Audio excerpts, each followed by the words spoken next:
pourquoi est-ce que je ne peux pas m'empêcher de manger tel ou tel aliment?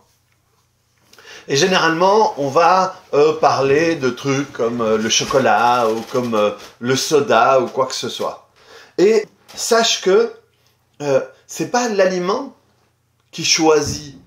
Si c'est pas l'aliment qui se dit ah on va se jeter dans sa bouche, on va lui ouvrir la bouche, on va rentrer à l'intérieur. Non non, ça n'a rien à voir avec ça. Ça n'a rien à voir avec l'aliment. Ôte-toi tout de suite ça de l'esprit.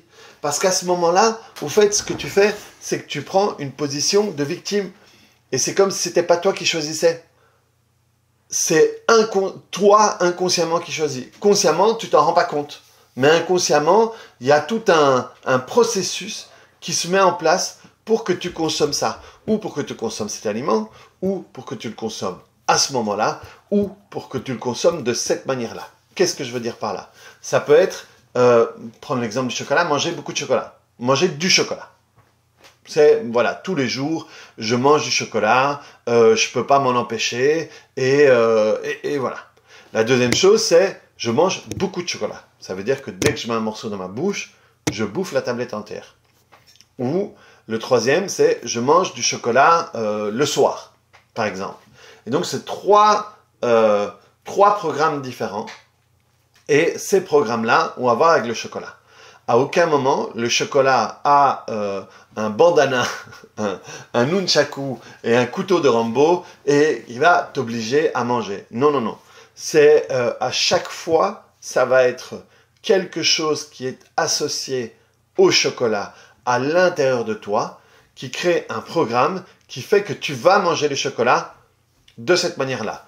Ou en mangeant régulièrement le chocolat, ou en mangeant beaucoup dès que tu mets un morceau en bouche, ou en mangeant à une certaine heure. Donc ce qui est intéressant, c'est comprendre, ok, qu'est-ce qui se passe à ce moment-là? Et donc qu'est-ce qui se passe à ce moment-là? Pose-toi la question, ok. Et observe-toi à ce moment-là. Ça veut dire, ok, par exemple, tu sais peut-être pas, si tu t'observes pas, tu sais peut-être pas que tu le manges de telle ou telle manière, ou à tel moment, ou à tel endroit, ou dans telle circonstance. Observe-toi. Rends-toi compte, par exemple, prends l'aliment que tu as le plus l'habitude de consommer, et tu ouvres un petit fichier dans ton téléphone, et à chaque fois que tu vas en manger, ne t'interdis pas de le manger, dis, voilà, ok, il est telle heure, j'ai mangé du chocolat, ou j'ai mangé, et j'en ai mangé. Tu vois comment tu en as mangé, à quel moment, qu'est-ce que tu faisais à ce moment-là, et va plus loin. Ok, qu'est-ce que je faisais juste avant? Qu'est-ce que je sentais juste avant? Qu'est-ce que je pensais juste avant? Et là, tu vas pouvoir commencer à délimiter quelle est la connexion avec tout ça. Et à ce moment-là, tu vas peut-être te rendre compte que tu en manges justement à une certaine heure, ou t'en manges quand tu te sens d'une certaine manière, et effectivement, quand t'en manges un, tu manges tout le paquet. Et donc ça va te permettre de définir un petit peu plus le programme.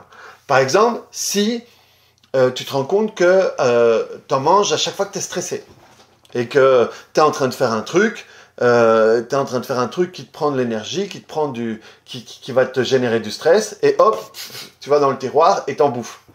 Et donc là, tu te rends compte, à nouveau, que le problème, c'est pas le chocolat, c'est que la réponse qui est inscrite à l'intérieur de toi au stress est le chocolat. Ça veut dire, je suis stressé, qu'est-ce que je fais?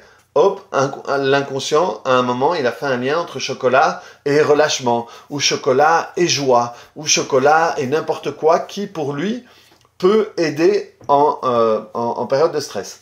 Et donc, dès que tu es stressé, hop, tu vas vers là. Donc, à ce moment-là, ce qui est intéressant, c'est deux choses. C'est pouvoir éventuellement casser ce lien entre être l'opposé du stress, mais surtout te rendre compte qu'est-ce que tu peux faire dans ce moment de stress. Parce que ce qui est intéressant là, c'est pas uniquement détacher le chocolat de ça, parce que le problème n'est pas le chocolat. C'est ok, je me rends compte que là, je suis dans un moment de stress ou un moment de frustration, et apprendre ce que tu peux faire à ce moment-là. Tu vas te rendre compte qu'à ce moment-là, si, je sais pas moi, tu respires 10 fois, ou si tu fais 10 pompes, ou si tu... si tu fais des exercices de respiration, de méditation, où tu essaies de comprendre qu'est-ce qui te stresse et qu'à un moment tu fais une séance là-dessus, par exemple tu prends la séance ici que tu peux utiliser et tu te rends compte que ok, c'est le stress quand j'arrive pas à faire quelque chose vite ou je vais pas avoir le temps de faire tout ça. Ok, alors prends cette situation, fais cette vidéo-là sur ce que tu ressens dans ces moments-là et tu vas te rendre compte que si tu peux éliminer cette frustration, eh bien, comme tu vas éliminer cette frustration, tu n'iras plus vers la réponse du chocolat. Si c'est à un moment de la journée, alors essaye de voir, tiens, qu'est-ce que représente pour moi ce moment de la journée? Par exemple, il y a énormément de monde qui vont boire une bière, un apéro, n'importe quoi en fin de journée. Pourquoi? Parce que pour eux, c'est le signal que la journée est terminée, donc que le travail est terminé et que leur journée à eux. Et ils ont associé ça comme un truc qui coupe. À ce moment-là, c'est pouvoir travailler sur cette connexion. Si c'est le soir devant la télé ou n'importe où, ou alors si c'est quand j'en mange énormément, de nouveau, quand je mange énormément, ce qui est intéressant, c'est, ok, qu'est-ce qui se passe? Est-ce que c'est avant de prendre le chocolat que je sens que j'ai, par exemple, un trou là qu'il faut que je remplisse, ou alors c'est dès que je mets un morceau. Et le fait de mettre un morceau, d'un coup, ça fait, il faut que je bouffe tout ça. Et à ce moment-là, de nouveau, c'est les sensations que tu dois chercher. Quelle est la sensation à ce moment-là? Et dans cette sensation, par exemple, un truc intéressant à faire, c'est la vidéo que lundi, j'ai mis une vidéo, c'est pourquoi est-ce que les deux choses qui te font que tu te sens de cette manière-là, c'est que tu vas aller chercher quel est mon langage interne à ce moment-là. Quelles sont les images que j'ai à l'intérieur de moi à ce moment-là. Et si tu le travailles, de nouveau, tu vas pouvoir libérer tout ça. Mais rends-toi compte qu'ici, à chaque fois, ça n'a rien à voir avec le chocolat. Ça n'a rien à voir avec l'aliment. C'est un outil que tu utilises. Et c'est intéressant d'aller voir pourquoi tu utilises cet outil-là. À quoi il te sert. Et en travaillant sur cette partie-là, tu vas pouvoir te libérer et de la consommation d'un aliment en particulier ou des grignotages, si tu appelles ça, quelle que soit la manière dont tu parles de ça. Donc, fais des tests. Je te jure que la première étape, je t'assure que la première étape, le fait de t'observer, va te donner énormément d'informations sur le truc. Et tu vas te rendre compte là, merde, c'est pas le chocolat. Le chocolat, il n'a rien à voir là-dedans. C'est juste un outil. Et à ce moment-là, fais l'effort de le travailler tout seul ou toute seule si tu peux, ou alors va voir un thérapeute comme moi qui va pouvoir t'aider à évacuer ça rapidement. Il y a, je sais pas, entre 1 an et demi et 2 ans, dans un atelier sur le poids que j'avais fait, on avait travaillé sur un aliment. Et par exemple, moi j'avais travaillé le mellow cake. Le mellow cake, c'est un petit chocolat avec du blanc d'œuf battu, je sais pas, comme une espèce de mousse de blanc d'œuf à l'intérieur et un petit biscuit en dessous. Et quand j'en mangeais un, je pouvais bouffer la boîte entière, même les grosses boîtes.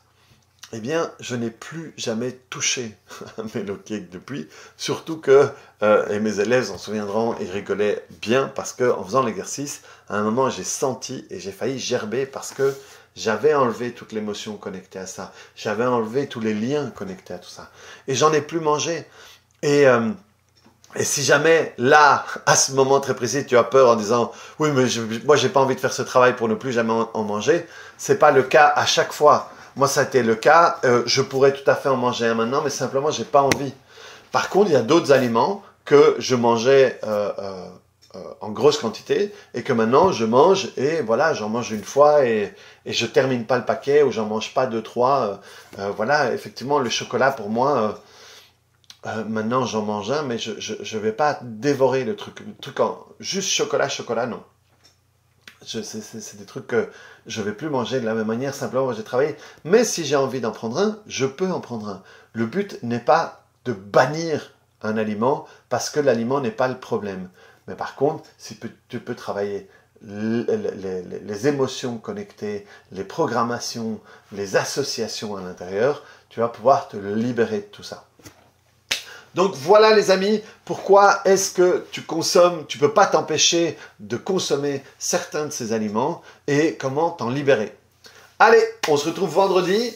Et je t'invite tu peux voir cette vidéo sur la vidéo que j'ai faite, c'est casser définitivement les grignotages. Ça va te donner plus d'informations sur cette thématique-là, si ça t'intéresse. On se revoit vendredi pour une autre vidéo. Salut!